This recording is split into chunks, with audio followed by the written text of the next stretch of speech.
Marvel Spider-Man Miles Morales on the PS5 is the spiritual successor, pseudo-sequel, and the new Marvel Spider-Man game for the new gen of PS5 and Xbox Series X, or I guess it's made by a Sony company, so the new gen. Now, Marvel Spider-Man I played on PS4 Pro, and I just replayed it in the remastered on PS5, and I still loved it through and through. I thought there were a couple quirks to the remastered that I don't believe or remember being in the original, but on both systems it was a 9 out of 10. It was an extremely well-made superhero game, which is very odd for me considering I hate mostly superhero movies and stories nowadays. Now we get Marvel Spider-Man Miles Morales, which Marvel Spider-Man Remastered was actually packaged inside of Marvel Spider-Man Miles Morales. So I think that was actually already a good deal considering PS5 games nowadays are $70. And with that game packaged with a remastered version of the original in the first game, good deal. So that's a good thing already. Now, Marvel Spider-Man Miles Morales picks up basically right after Marvel Spider-Man ends. And what I did love about the storytelling between these two is that Marvel Spider-Man introduced Miles Morales inside of Peter Parker's storyline, but it wasn't really forced or ham-fisted by any means. I really liked that they spread out the whole city of New York City and Harlem to combine Peter's and Miles' stories, and therefore we get the Miles Morales game and his own individual specific story.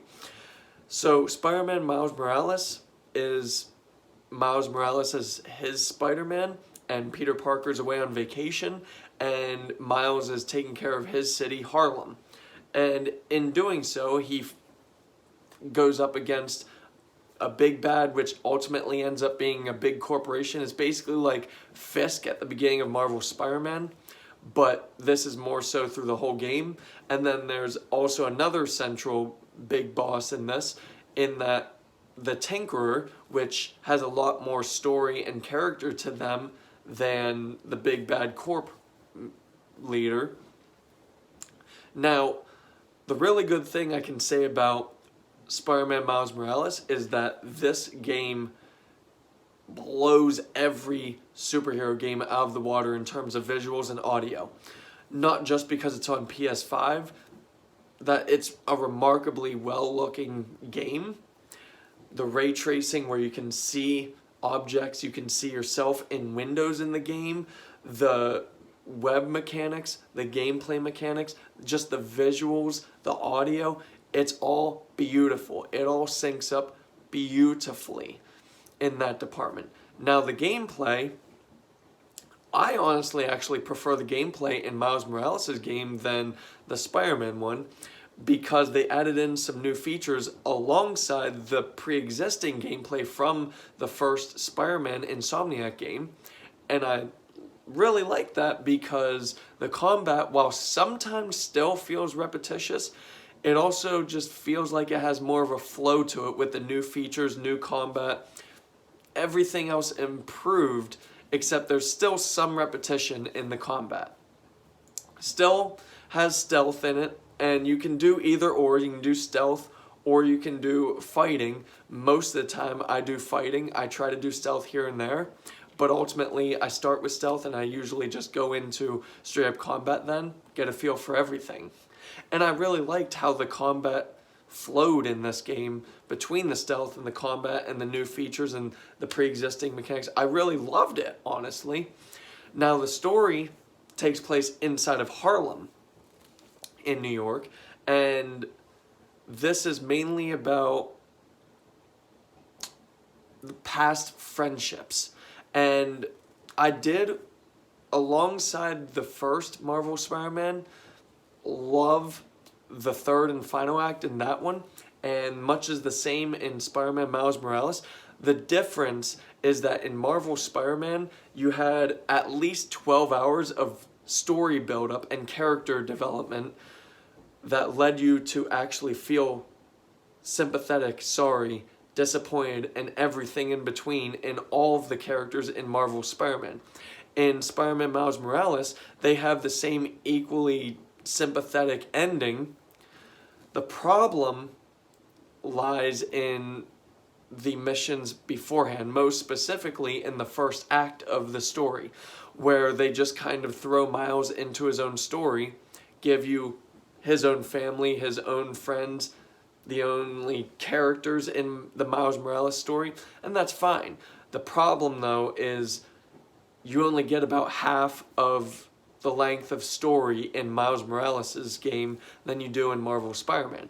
And because of that, you would think about an 8-hour story would be enough character development. It's not.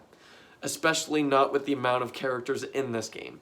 There aren't a lot, but there are enough where the time should have been spent focusing on the characters, and they're really not at all. You focus mainly on Miles Morales throughout the entire thing, and then you get a lot of glimpses into the Tinkerer's character by the end of the story, but that's the best that they gave us for character development in Spider-Man Miles Morales. Miles Morales' character is fully fleshed out. There's no doubt about that. The problem that I have is that the Tinkerer, literally the story tinkered so long through the story developing their character that by the end, while very satisfying end, it also just didn't really pay off well enough because it has a very meandering first and half of the second act in the sense of character development. Then you also have Miles' family members, which one of his family members, his uncle, is actually pretty fleshed out throughout the story. Then you have his best friend, Genki, or whatever his name is. Honestly, I didn't even know what his fucking name was until halfway through the story. And then I found out, I guess his name is Genki, and I don't even remember what his first name is. That's how extremely forgettable that his friend was. And then you had the big bad corporate boss, which again, I only remember his last name, and I believe it was Krieger. Very cliche, big boss, corporate type, very cliche. But they did this game justice in the third act. I can definitely say that.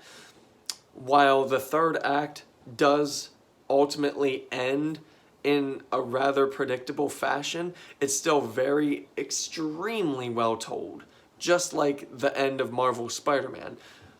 All of it is always very well told, despite the quirks and negatives I have to say about these games. Now, I did enjoy my time with Spider-Man Miles Morales. I did enjoy that he was his own character. They spent some time in the story where he finally had to start focusing on himself as Spider-Man, not just doing what he believes a Spider-Man would do. He had to focus on who his Spider was and what his Spider-Man would do. And I did really appreciate basically every aspect of this game when it focused mainly on Miles Morales. I did. I loved every aspect of Miles Morales' character. I just didn't really love everything about all the other supporting characters in this game. And then the biggest negative that I have about this game is it rolls over from the first Marvel Spider-Man Remastered. Just all of the subtitles and main menu cues and interface, all of the typed text is still relatively small to the point where you have to squint or get close just to be able to read 1 or 2 words.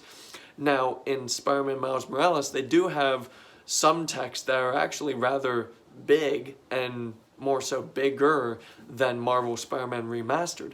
But a lot of the time, you're really having to focus in on 1 or 2 words just to be able to fucking read 1 word. Otherwise, though, ultimately, overall, I loved Spider-Man Miles Morales, despite all of the flaws, but it's nowhere near the greatness of Marvel Spider-Man or Remastered. But it's still entertaining nevertheless. So overall for me, I gave Marvel Spider-Man a 9 out of 10. I'll have to give Spider-Man Miles Morales a 7 out of 10 because it looks beautiful, it sounds beautiful, it ends beautifully, the writing is beautiful nevertheless, the main character is a beautifully well-written character. The problem I had was just meandering writing and clunkiness overall in the storytelling and the story that led up to the third beautiful end and act. So overall, like I said, Marvel Spider-Man Miles Morales is a 7 out of 10. Still entertaining. I would still recommend to play it at least one time just to be able to continue the Marvel Spider-Man storyline, because this is set in the same universe. It is continuing the story. And fortunately, later on this year, we get the actual Marvel Spider-Man 2. But beforehand, definitely check out Spider-Man Miles Morales' game, because it does actually go into a continuation after Marvel Spider-Man events. So 7 out of 10, Spider-Man Miles Morales. Thank you. If you like this video, please feel free to join my membership plan on here. It will greatly help me in the future. Thank you.